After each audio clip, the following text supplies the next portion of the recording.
Hi, welcome to another episode of Webster Family Farm. Again, if you like our content and our channel, please subscribe and hit like at the end of the video. And then hit the little notification bell, and it'll tell you anytime we post something new. I'd like to start off on this beautiful Sunday, wishing all the mothers out there happy Mother's Day from here, everybody on Webster Family Farm. So today, we're going to talk about what to expect or the different things you can get when you get meat back from processing. So one of the things that we do here on the farm is we raise cattle. You've seen it in some of our videos. And we've recently had 2 cows go to get processed, and now we have the meat.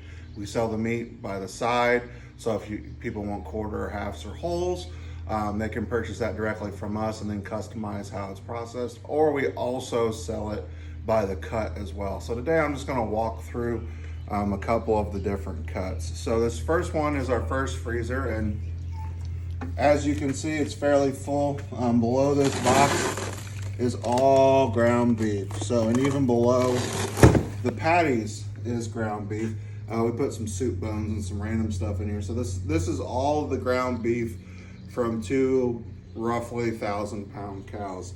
So the rule of thumb is there's normally about, for every 33 pounds of meat, it takes up 1 cubic foot. This is a 17 cubic foot freezer. Next, we're gonna come over to the good stuff, that everybody likes to talk about. This we have a little bit separated a little bit differently.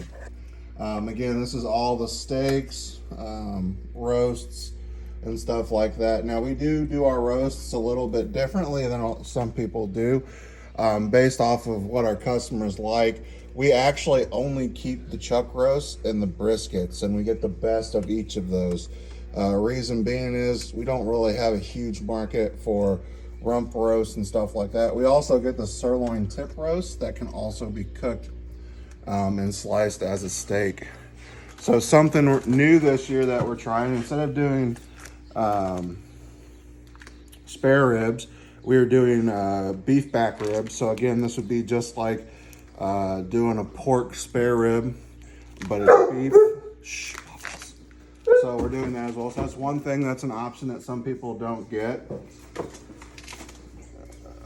Again, our top sirloins tend to be a little bit bigger. From that standpoint, everyone's familiar with a sirloin.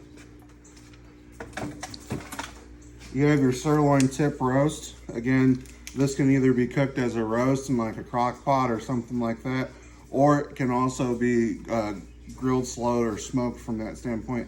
Again, something we like about our processor is they vacuum seal stuff because people really like to see what they're getting. Do you want to show them the oxtail? Yeah, I can show them oxtail. If you don't know what that is, what is that? So this is actually part of the tail. You can see the bone in there.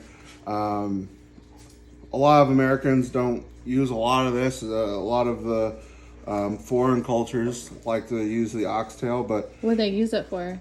soups, sautés, different dishes like that. But it's actually becoming more popular. There isn't a ton of it on a cow. Let me close this and reopen it. Oop, there we go. All right, and then the part everybody loves.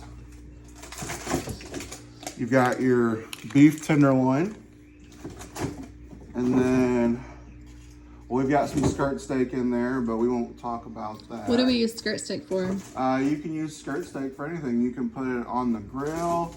You can. Do people use it for fajitas? You can put it in fajitas and stuff like that. The other part of where the fillet comes from is the New York strip. So when you do an animal, you have the choice of either doing it bone in or bone out when it comes to the loin section. If you do it bone out, you get what I just showed you. If you do it bone in, you get T-bones, and let's see if I can find the other one, and porterhouses. So again, these are 2 packs of T-bones and a porterhouse. Now, a lot of people are like, oh, it's the same thing. Well, technically they come from the same area, and maybe if I can get a good picture. But the difference on a porterhouse versus an actual T-bone. So you've got the bone that comes across here, and then the one that comes down here makes the T. Is you've got the strip, the New York strip over here, and then you've got the fillet. Now with the T-bone, and these are towards the end of the T-bone, you can see that there's not really much of a fillet there. On a porterhouse, that's what makes the difference between a porterhouse and a T-bone and a true porterhouse, is the fillet at minimum has to be at least 1.25 inches wide for it to count as a porterhouse. So if you're ever at a restaurant or you're at your local butcher and you're like, I want a porterhouse, and you're like, oh, we only got T-bones, or they give you one and it's got some itty bitty sliver on the fillet side, tell them, hey, you know, that's a T-bone, that's not a porterhouse. And then the other thing that everybody loves are ribeye steaks. So again, these are going to look smaller. These are about 1.25 inches thick. We have 2 packs and 1 packs. They look thinner because they're vacuum sealed, but then when you undo them, they expand a little bit. There is an option. A ribeye is basically a boneless rib steak, and then a rib steak will have the bone on it as well. So a lot of people on the internet now are real big into the big tomahawk steaks and stuff like that. Be careful when you buy those, because those are really just ribeyes with the bone on it. So again, it's all cool. I think there's some cool ambiance to that, and it's fun to grill and you have something to hang on to. But make sure when you're buying it, you're not getting overcharged, because you know you can't really do a whole lot with that bone. So don't pay a huge price just for the bone.